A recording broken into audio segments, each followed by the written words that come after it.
ਬਹੁਤ ਸਾਰੇ ਭੈਣ ਭਰਾਵਾਂ ਦਾ ਆਈਲੈਟਸ ਜਿਹੜਾ ਹੈ ਉਹ ਕਲੀਅਰ ਨਹੀਂ ਹੁੰਦਾ ਅਤੇ ਉਹਨਾਂ ਨੂੰ ਬਹੁਤ ਸਾਰੀ ਪ੍ਰੋਬਲਮ ਫੇਸ ਕਰਨ ਨੂੰ ਪੈਂਦੀ ਹੈ, ਖਾਸ ਕਰਕੇ ਰੀਡਿੰਗ ਦੇ ਵਿੱਚ ਅਤੇ ਲਿਸਨਿੰਗ ਦੇ ਵਿੱਚ।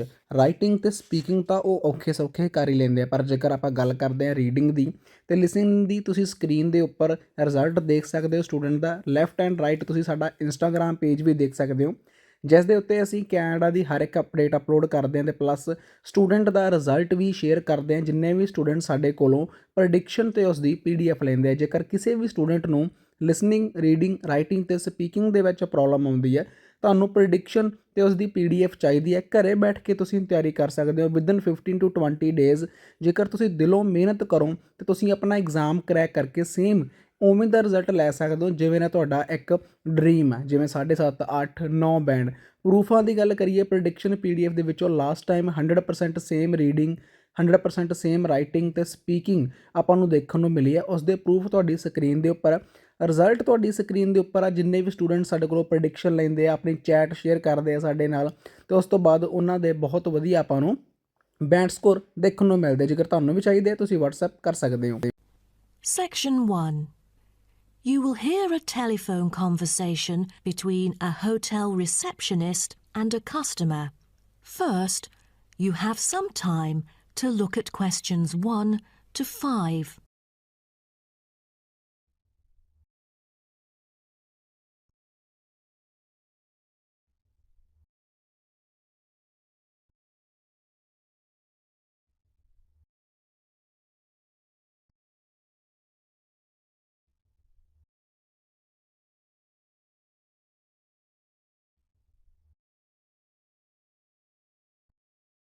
You will see that there is an example which has been done for you. On this occasion only, the conversation relating to this will be played first. Good morning, Sunset Hotel. How may I help you? Good morning. I just saw an advert in the paper about your hotel. Where exactly is it located? We are situated on Sunset Avenue, north of the beach, close to many scenic spots. It is an ideal choice for travellers interested in sightseeing. The receptionist says the hotel is situated north of the beach, so north has been written in the space. Now we shall begin. You should answer the questions as you listen, because you will not hear the recording a second time. Listen carefully and answer questions 1 to 5. Good morning, Sunset Hotel. How may I help you? Good morning. I just saw an advert in the paper about your hotel. Where exactly is it located? We are situated on Sunset Avenue, north of the beach, close to many scenic spots. It is an ideal choice for travellers interested in sightseeing. That's great. Is there a vacant 4-bed room? We'll be travelling with our 2 sons, aged 9 and 11, so it's best that we are able to stay in one room. Let me check. Just a moment. We only have a few 4-bed rooms, and I'm afraid they are fully booked at the moment. The earliest time available is August, but there might be some left in July if a previous customer cancels the reservation. Oh, that'll do. How much would the room cost me? It's €77.50 during peak time, but the price would be much lower during off-peak season. Only €50. So, if I book a room right now, is there any discount? Yes, we do offer a 30% discount for any reservation made 1 month ahead of schedule. It is a very reasonable price. That does sound tempting. Does the price include anything? The price includes 2 breakfast vouchers per room per day. You can use them at 2 different restaurants in our hotel.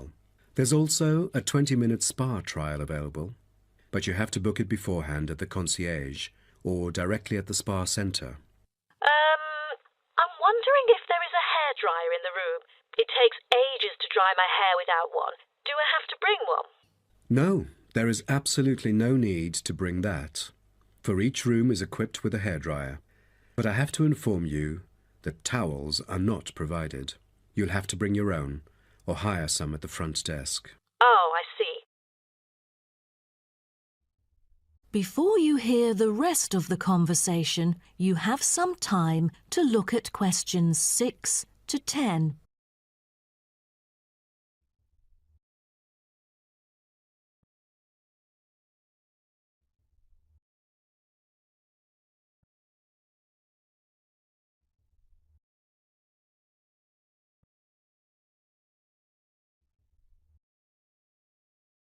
Now listen and answer questions 6 to 10. Before making a reservation, can you tell me a little bit more about your hotel? Sure, no problem. We aim to please our guests by providing impeccable service at all the modern amenities, trying to make them feel at home. In the lounge, there are a list of books, ranging from contemporary literature to classic poetry, free for any guest to read. There is also a games room, offering a number of indoor games, including popular board games like Monopoly, as well as the beloved table soccer. A nice place to go on rainy days. Are the computers available in the hotel? I might have a few emails to respond to during my stay there. I'm afraid we currently do not provide any for our customers. However, internet is available within our hotel premises. Just use the room number and the guest name to log in. That means I have to bring my own laptop then. All right. Because I'm travelling with my two sons, is there anything that they might be interested in? Yes, a popular activity here for children is collecting shells on the beach. Our hotel has a private beach. When there are very few visitors, you can take a stroll down the beach with your children and enjoy some quality family time, undisturbed. That sounds nice, but you see, my boys really love adventure. Is there something more exciting for them to participate in? We do have bicycles ready for hire.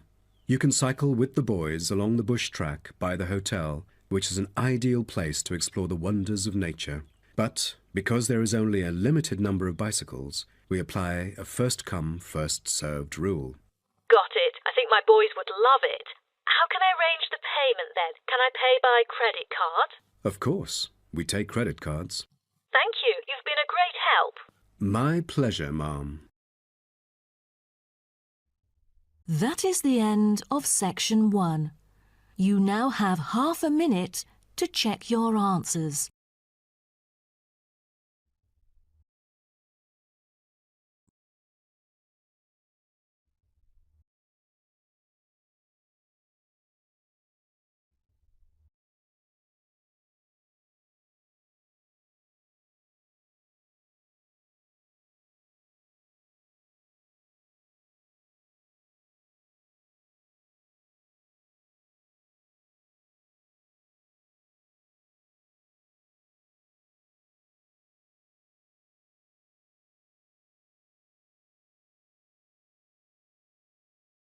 You will hear a speech given to new employees at a museum. You have 30 seconds to look at questions 11 to 13.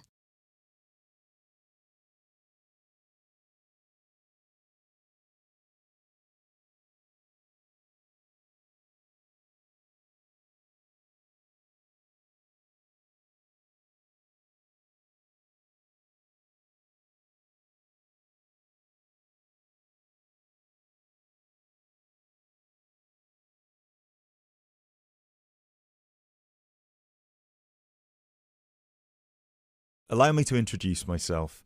My name is Peter Myers, and on behalf of everybody here at Stevensbridge Dungeons, I would like to welcome you all to our entertainment team.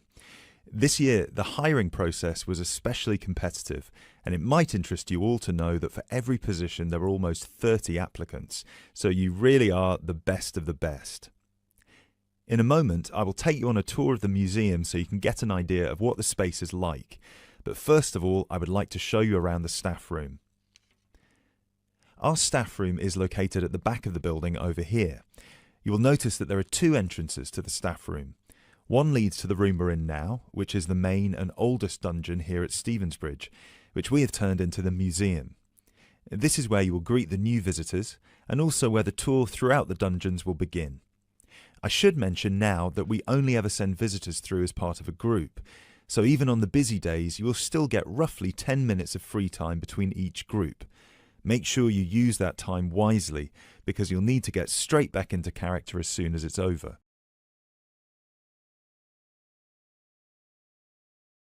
You now have 30 seconds to look at questions 14 to 18.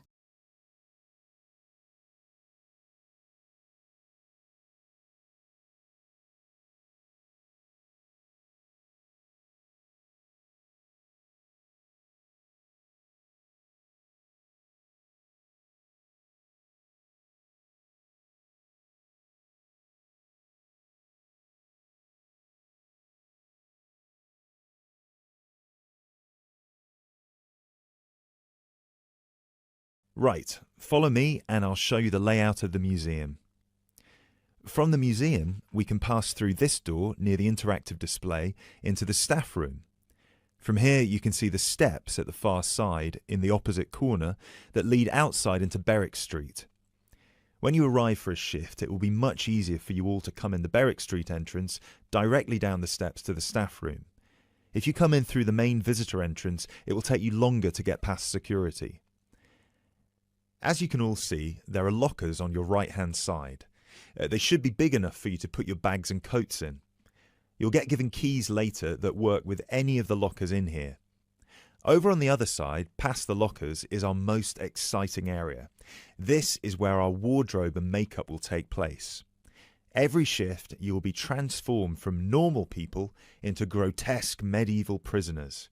If you're lucky, you get to be the jailer, but even they rarely bathed in those days. Of course, some of you might consider yourselves method actors, but please do try to shower before your shift. We don't want to give visitors an experience that's too authentic. Now, we do have a staff shower here if you really need it. It is located next to the staff toilets, which are unisex. I hope nobody has too much of a problem with that. Unfortunately, dungeons were not really designed with comfort in mind. You can find the bathroom at the other end of the room from the makeup area. There is also another toilet for the public, concealed just to the right of the door into this room. Let's move back into the museum. We have 3 main sections down here. The first one you pass into when you leave the staff room is the museum.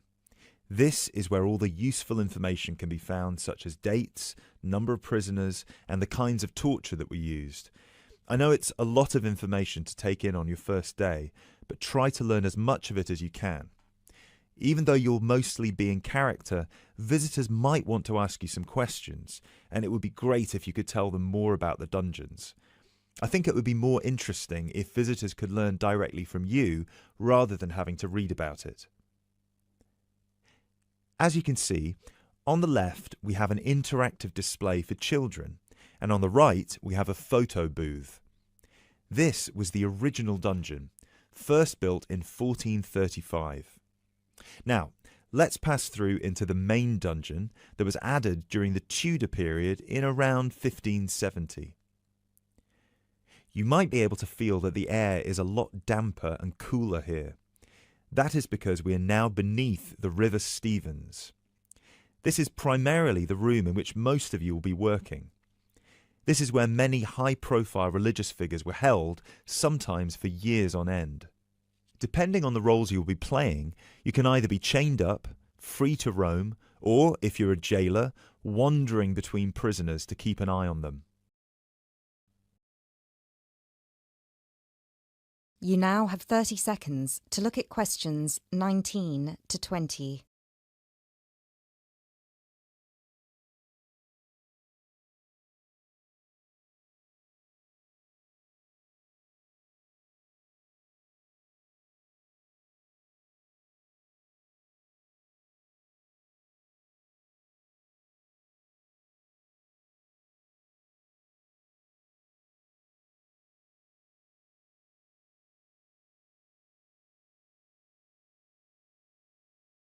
Now we will pass into our third and final section, the prison cells.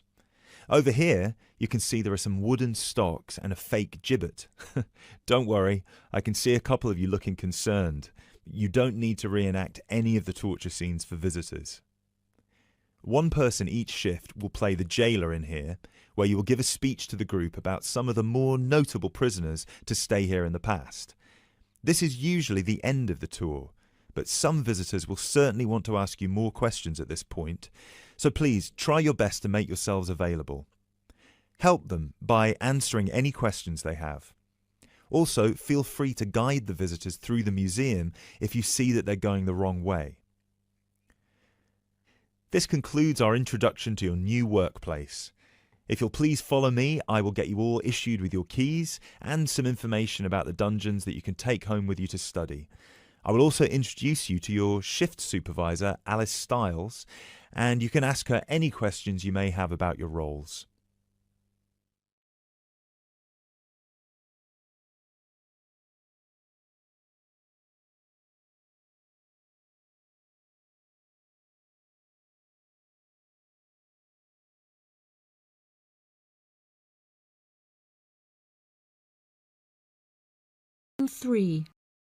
Section 3. You will hear Jim and Jane, 2 students, talking about their professor's lecture. First, you have some time to look at questions 21 to 25.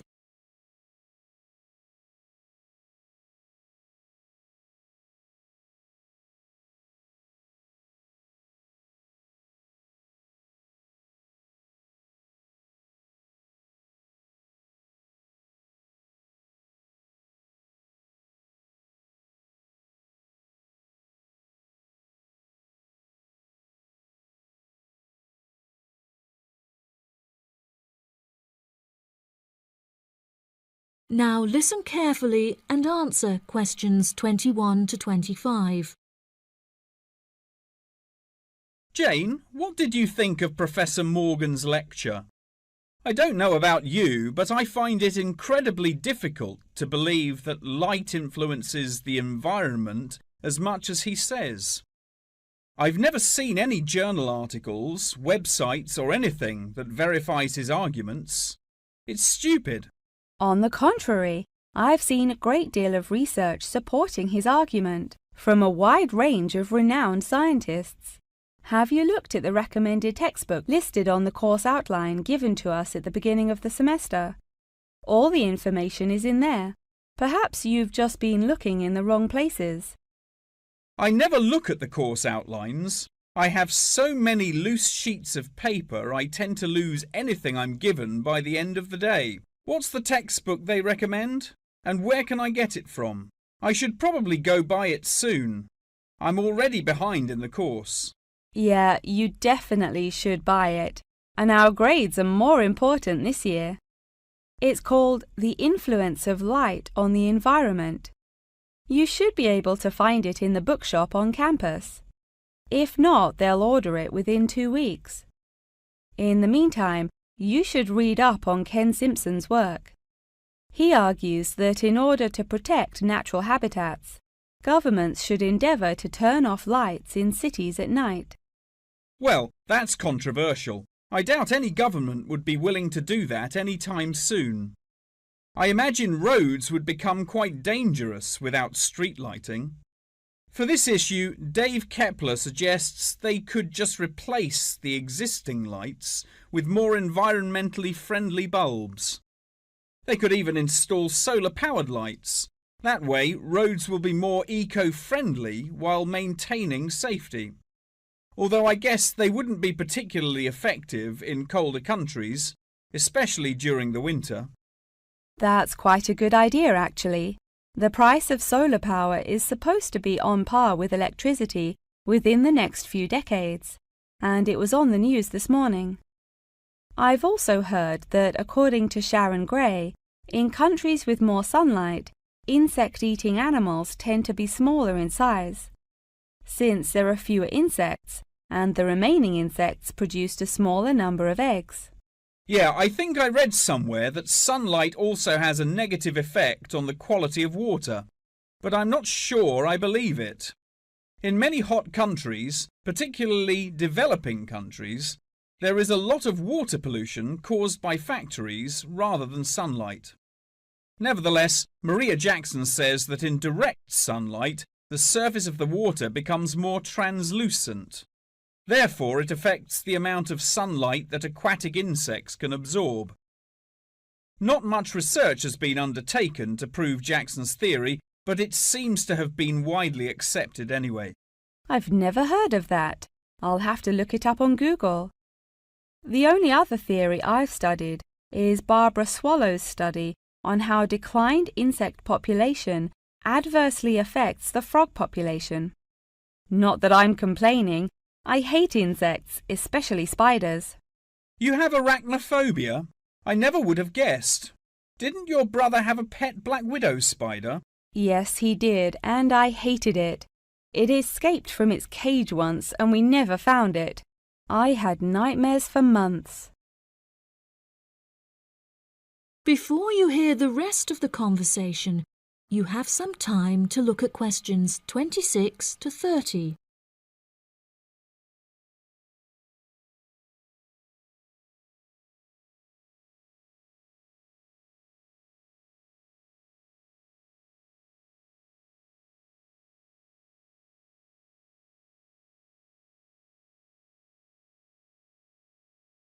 Now listen and answer questions 26 to 30. Okay, now I'm getting goosebumps. Let's change the subject. What's your stance on natural and artificial light? Honestly, I'm not sure it makes much difference which one you use. Species will die out either way. I think the real argument we should consider is global warming and protection or replacement of finite fuels. Solar power provides us with an incredible opportunity to replace electricity, and governments should definitely increase spending on research in this field. The theories discussed in our lectures, like Simpson's and Gray's, are so vague and lack proof, so I don't understand why we even study them. I see what you mean. I don't like learning unsupported theories for exams, and I'd rather spend my time learning something else.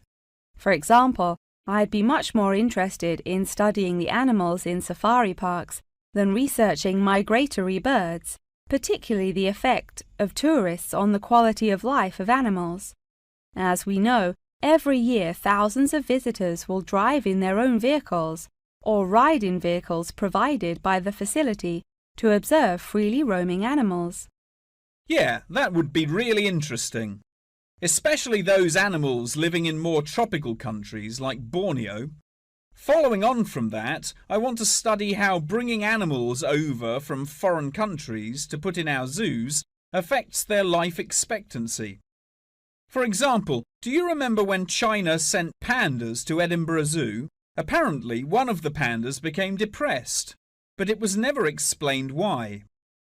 To me, obviously, you can't take an animal out of its natural habitat and put it in a cage on the other side of the world. It just doesn't work. That is the end of section 3. You now have half a minute to check your answers.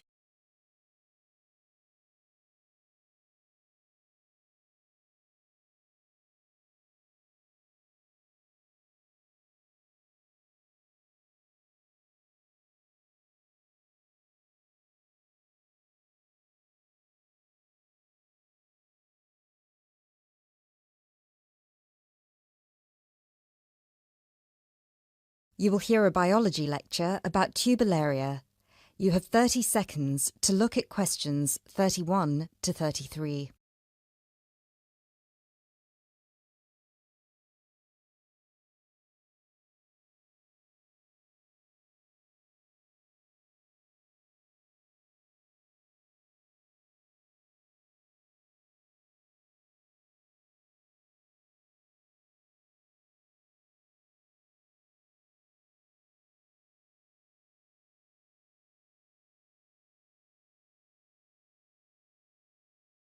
Hello, everyone. I'm glad so many people have shown up here today to hear about these fascinating little creatures called the turbellaria. My name is Dr. Baker, and I've spent 20 years researching thousands of different species of platyhelminths, what are commonly known as flatworms, both free-living and parasitic. So there are a lot of things I could tell you about these extremely interesting invertebrate, but I will try to keep it short. Turbellaria are unique amongst flatworms in 3 ways. The first one is that, unlike 80% of all platyhelminths, Turbellaria do not need to secure nourishment from a living source. This means that they do not generally parasitize a host, but are instead found living freely in the environment. So, no need to worry about any of these little samples I've got here escaping and causing havoc. The second way in which they're different is that they are, well, they're incredibly simple. And by simple, I don't mean in terms of structure, as their structure is indeed quite complex, and I'll get to that later. By simple, I mean that they're not the brightest bulbs in the box. Flatworms in general are not known for their cognitive abilities, especially when compared with other invertebrates such as cuttlefish or octopuses or even insects. But amongst flatworms, Turbellaria are by far the most primitive of the bunch. Finally, and this is a direct result of the first thing I mentioned, Turbellaria tend to have a much more complicated sensory system in their head region. This includes a set of eyes with receptors that can detect light, as well as chemical sensory organs that assist Turbellaria in locating food. Obviously, as other flatworms receive nutrition directly from their host, they have no need for this. You now have 30 seconds to look at questions 34 to 38.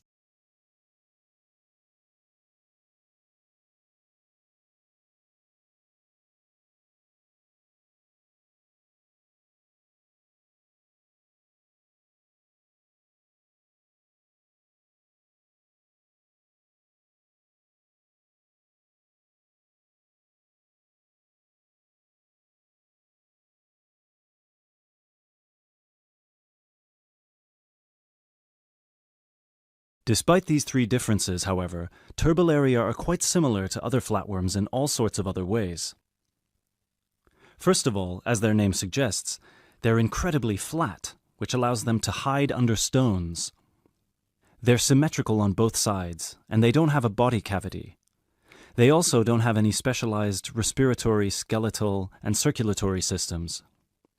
What they do have, however, and this is what I meant when I referenced their structure before, is 3 layers known as the endoderm, the mesoderm, and the ectoderm, as well as a head region where their brain and sense organs are located, and a spongy connective tissue that fills all the space between their organs. Finally, like most species of flatworms, they're hermaphrodites. This means that a single flatworm has a set of each gender. But don't take this to mean they reproduce alone. Their preferred method of reproduction is called cross-fertilization, which means that each flatworm fertilizes the other. I mentioned before that most flatworms need a host, but Turbellaria feed from the environment. So what do they feed on? Most Turbellaria can be found either in fresh or salt water, and they feed on small insects, microscopic matter, and crustaceans. They will pretty much eat anything they find. They have no preference on whether their food is living or dead. Also, and this is the most remarkable part about their eating habits, if they ever find themselves in a situation where food is scarce, they might also feed on themselves. That's right, they'll start eating their own body, starting with the least essential muscles and organs and working their way up. They will shrink in size until they're able to find food again, at which point they'll begin to regenerate everything they've lost. One final thing about food, and apologies in advance if I disgust you, Turbellaria don't possess an anus, which means that their mouth, which is a muscular opening on the underside of their body, has to serve as one. You now have 30 seconds to look at questions 39 to 40.